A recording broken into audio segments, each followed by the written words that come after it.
Halo semuanya, selamat datang di sesi penjelasan kita kali ini. Hari ini, kita bakal menyelam dalam-dalam ke salah satu periode sejarah yang paling sering disalahpahami, yaitu abad kegelapan Eropa. Bayangan ya, ini adalah era masif yang berlangsung selama 1000 tahun. Kita bakal bongkar habis mitos-mitos yang sering banget kita lihat di film-film dan melihat langsung realitas aslinya. Percaya deh, aslinya itu suram, keras, tapi di saat yang sama, benar-benar jadi fondasi buat dunia modern kita sekarang. Jadi, siapkan diri kalian, karena kita akan menelusuri gimana peradaban bertahan dari kehancuran total sampai akhirnya menemukan cahaya pencerahan.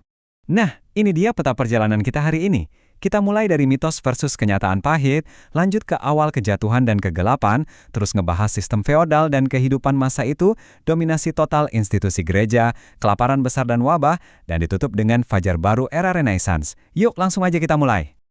Oke, kita masuk ke bagian pertama, mitos versus kenyataan pahit. Oke, mari kita bahas ini. Jujur aja, sebagai orang modern, kita tuh kayak punya obsesi tersendiri ya sama abad pertengahan. Kita sering ngebayangin era ini tuh sekeren kisah The Lord of the Rings, intriknya Game of Thrones, atau ksatria-ksatria berbaju besi mengkilap yang heroik banget. Tapi aslinya, wah, jauh banget dari kata romantis. Buat mayoritas orang biasa waktu itu, hidup sehari-hari adalah tentang bertahan dari penyakit yang merajalela, kemiskinan yang benar-benar brutal, dan ketakutan luar biasa sama tahayul. Kebersihan bisa dibilang hampir nggak ada. Jadi bertahan hidup waktu itu adalah pertarungan harian yang keras dan pastinya sangat kotor. Lanjut ke bagian kedua, awal kejatuhan dan kegelapan. Terus gimana ceritanya sebuah benua bisa jatuh sejatuh-jatuhnya? Setelah Kekaisaran Romawi Barat runtuh di abad ke-5, infrastruktur tuh hancur berantakan. Tapi ada satu momen yang benar-benar jadi titik baliknya, yaitu di tahun 536 Masehi.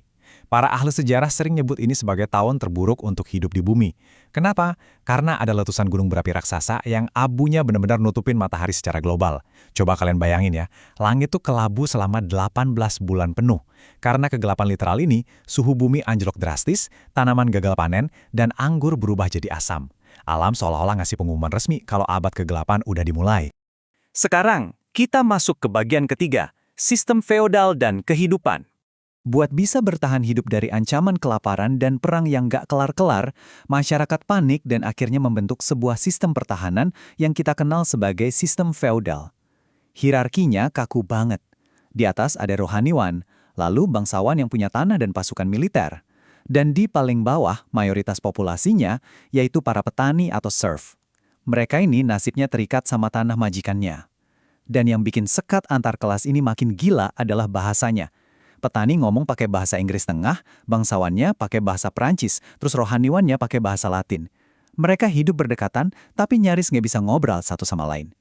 Ini benar-benar sistem yang dirancang murni buat stabilitas, bukan buat kebebasan. Dan coba tebak, apa hasil dari sistem kehidupan yang super keras ini? 30 tahun. Ya, kalian gak salah dengar. Itu bukan usia pensiun, tapi rata-rata harapan hidup manusia pada masa itu. Kondisi kebersihan yang hancur-hancuran, di mana orang sikat gigi pakai cuka dan toilet cuma lubang kotor, bikin penyakit gampang banget menyebar. Angka kematian anak-anak itu mengerikan banget, sampai setengah dari anak-anak meninggal sebelum umur 5 tahun. Kalau kalian bisa hidup sampai dewasa di zaman itu, wow, kalian sangat beruntung. Kita sampai di bagian keempat, dominasi total institusi gereja. Di tengah kekacauan dan bayang-bayang kematian dini, masyarakat tuh butuh banget sebuah pegangan. Nah, poin krusialnya di sini adalah, Gereja Katolik waktu itu bukan sekedar tempat buat ibadah mingguan. Mereka adalah institusi politik, ekonomi, dan moral paling absolut di Eropa. Gereja adalah pemilik tanah paling luas, bisa mengut pajak, memahkotai raja, bahkan bisa memobilisasi ribuan orang buat perang salib ke beda benua. Sederhananya, gereja itu udah kayak negara di atas negara. Terus, rahasianya apa sampai mereka bisa punya kontrol sekuat itu? Jawabannya ada di angka ini, 10%. Yap, itu adalah estimasi tingkat literasi alias melek huruf buat pria dewasa di Inggris pada abad ke-15. Buat perempuannya, cuma sekitar 1-2%.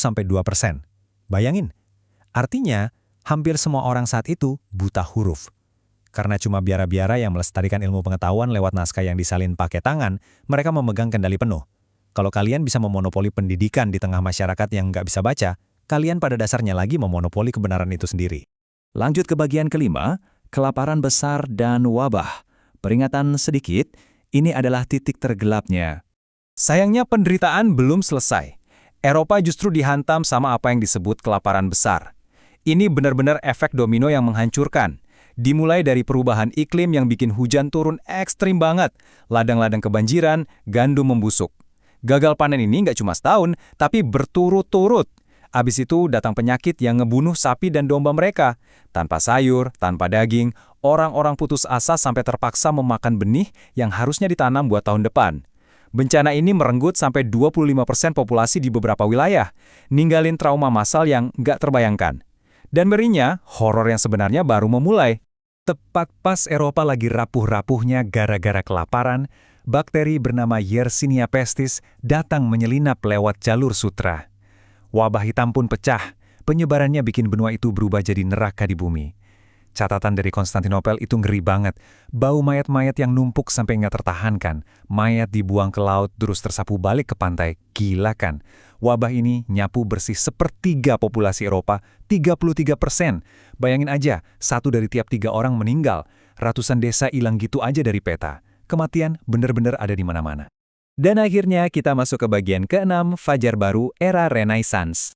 Tapi tahu nggak, dan ini benar-benar menggambarkan secara brilian gimana sejarah itu bekerja. Dari tragedi sehebat itu, keadaan justru berbalik. Karena populasi turun drastis, tenaga kerja jadi super langka. Kalau dulu bangsawan bisa semena-mena sama petani, sekarang petaninya yang punya daya tawar. Mereka mulai nuntut upah lebih tinggi. Kalau ditolak, ya mereka tinggal jalan nyari tuan tanah lain yang mau bayar. Otomatis, kekuatan sistem feodal yang kaku itu hancur berantakan. Muncul deh ekonomi berbasis uang tunai dan kota-kota pedagang tajir melintir kayak Venesia dan Florence.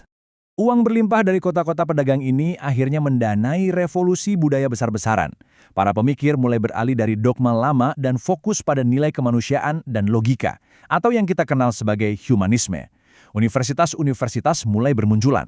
Terus, boom, Johannes Gutenberg nemuin mesin cetak. Buku yang dulunya harus disalin tangan selama berbulan-bulan, sekarang bisa dicetak massal dan murah. Literasi meledak, ide-ide menyebar kayak api. Era penemuan kembali alias Renaissance akhirnya lahir, menarik Eropa keluar dari kegelapan buat selamanya. Jadi, itu dia rangkuman perjalanan panjang kita. Abad kegelapan ternyata bukan sekedar masa lalu yang statis, melainkan era adaptasi ekstrim yang jadi pondasi peradaban kita. Tapi sebelum kita selesai, coba deh pikirin ini. Sekarang kita memang hidup di zaman serba canggih dan nyaman. Tapi kita juga berhadapan sama disinformasi yang merajalela, perubahan iklim ekstrim, pandemi global, dan ketidaksetaraan yang mengakar. Kira-kira, terlepas dari segala teknologi ini, apakah ada kesamaan kegelapan antara zaman kita sekarang sama sejarah masa lalu yang tanpa sadar luput dari perhatian kita? Sebuah pikiran yang memprovokasi kan? Teruslah bertanya, teruslah belajar, sampai jumpa di sesi eksplorasi kita berikutnya.